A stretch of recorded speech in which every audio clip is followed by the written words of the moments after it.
皆様こんにちは。ဒီနေ့ရှယ်ပေးချင်တာကတော့ Vate Arimas အကြောင်းလေးရှယ်ပေးချင်ပါတယ်။အရင်ဗီဒီယိုတုန်းက Vate Arimas ကိုအရင်ကလုပ်ပြီးသားအချိန်တွေမှာလည်းသုံးတယ်လို့ပြောခဲ့ရတယ်ပေါ့နော်။အခုဒီဗီဒီယိုလေးမှာတော့ Vate Arimas ကိုပစ္စည်းတွေထားတဲ့နေရာမှာလည်းသုံးလို့ရတယ်ဆိုတာလေးကိုရှယ်ပေးချင်ပါတယ်။はい、レリをကြည့်လိုက်ရအောင်။写真は引き出しにしまってあります။写真ဆိုတဲ့ဓာတ်ပုံဒီ引き出しにအန်ဆွဲမှာしまってありますဆိုတင်စီထားတယ်။အမှတဲ့ありますလေးကိုသုံးထားတယ်ပေါ့နော်။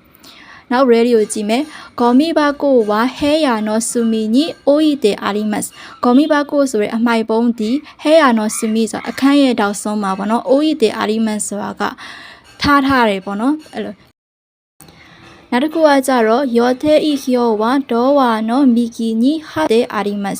ယောထေဣဟျောဆိုတဲ့အချိန်စရာဒီဒေါဝါနောမီကီဆိုတကားရဲ့ညာဘက်မှာဟာတဲ့အာရီမတ်ဆိုကတ်ထားတယ်